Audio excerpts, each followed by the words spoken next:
আবারও দেখা দিয়েছে করোনা। পূর্বের করোনা চেয়ে এই করোনা আরও বেশি ভয়ঙ্কর। এই করোনা প্রতিরোধে জরুরি নির্দেশনা এবং করণীয় বিষয় সম্পর্কে আপনাদের সামনে হাজির হয়েছি আমি আকলাকুর রহমান আশিক, আপনাদের আশিক ভাই। এবারের করোনার লক্ষণগুলো হলো মাথা ব্যথা, গলা ও জয়েন্টে ব্যথা, পিঠে ব্যথা, ক্ষুধাহ্রাস, খাবারের রুচি কমে যেতে পারে, ক্লান্তি, শরীরটা অনেক দুর্বল অনুভূত হতে পারে, নিউমোনিয়া।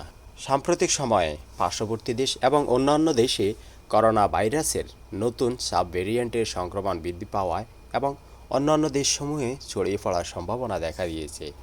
সংক্রমণ প্রতিরোধে জরুরি নির্দেশনা: বারবার প্রয়োজন মতো সাবান দিয়ে হাত ধুবেন, এক্ষেত্রে কমপক্ষে 20 সেকেন্ড হাত ধুবেন। নাক ও মুখ ঢাকার জন্য মাস্ক ব্যবহার করুন। আক্রান্ত ব্যক্তি হতে কমপক্ষে 3 ফুট দূরত্ব বজায় রাখুন।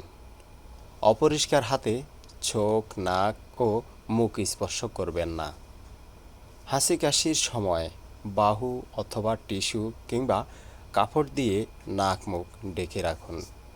করোনা হয়েছে কিনা এমন সন্দেহজনক হলে রোগীর ক্ষেত্রে করণীয় হলো অসুস্থ হলে ঘরে থাকুন, মারাত্মক অসুস্থ হলে নিকটস্থ হাসপাতালে যোগাযোগ করুন।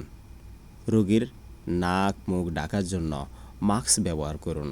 আল্লাহ সবাইকে সর্ব অবস্থায় ভালো রাখুক, নিরাপদে রাখুক। তবে ভয় পাবেন না, মানসিক মনোবল আপনাকে অসুস্থ থাকার পরেও আপনার সাহস জুগিয়ে তুলবে। আকলাকুর রহমান আশিক ফেসবুক, আশিক ভাই ফেজ, আশিক ভাই 2.0 ইউটিউব চ্যানেল থেকে আমি আশিক।